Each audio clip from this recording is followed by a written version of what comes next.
Hi friends, welcome to Sriranga's kitchen. நம்ம கிச்சனில் இன்றைக்கி டேஸ்டியான ரவா லட்டு செய்ய போகிறோம்.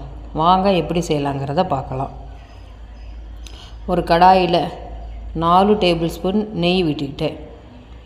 முந்திரி திராட்சையை நல்லா வறுத்து எடுத்துக்கலாம். அடுப்பு மீடியம் ஃப்ளேம்லேயே இருக்கட்டும். கைவிடாத முந்திரி திராட்சையை நல்லா வறுத்து எடுத்துக்கோங்க. நல்லா வறுபட்டு வாசனை வந்ததுக்கப்புறம் 1 கப் ரவையை நான் இதிலேயே சேர்த்துக்கிறேன். அடுப்பு மீடியம் ஃப்ளேம்லேயே இருக்கட்டும். ரவையை நல்லா கைவிடாத வாசனை வர அளவுக்கு வறுத்து எடுத்துக்கோங்க.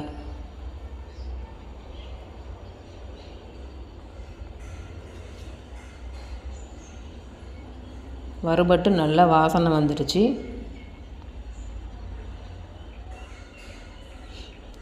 இதை மாற்றி எடுத்துக்கலாம். ஒரு கடாயில் 1 கப் சர்க்கரையை சேர்த்துட்டேன். மூழ்கிற அளவு தண்ணி சேர்த்துக்கலாம். சர்க்கரையை நல்லா கிளறி விடுங்க. கைவிடாத கிளறி விடுங்க. அடுப்பு மீடியம் ஃப்ளேம்லேயே இருக்கட்டும்.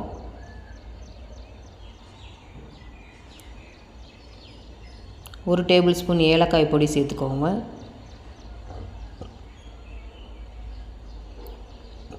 நல்லா கலந்து விடுங்க. சர்க்கரை பாகு நல்லா கொதித்து ஒரு கம்பி பத அளவுக்கு வரணும். நல்லா கொதித்து கம்பி பத அளவுக்கு வந்துடுச்சு. இதை நம்ம வறுத்த ரவையோடு சேர்த்துக்கலாம். நல்லா ரவை இழுத்து சர்க்கரை பாகை இழுத்து நல்லா ஆறி கெட்டிப்பட்டு வரணும். ஆற ரவை நல்லா கெட்டிப்படும்.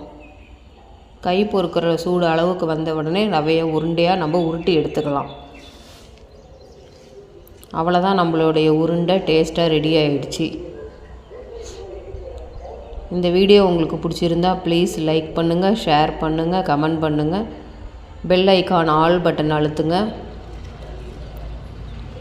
Thank you for watching.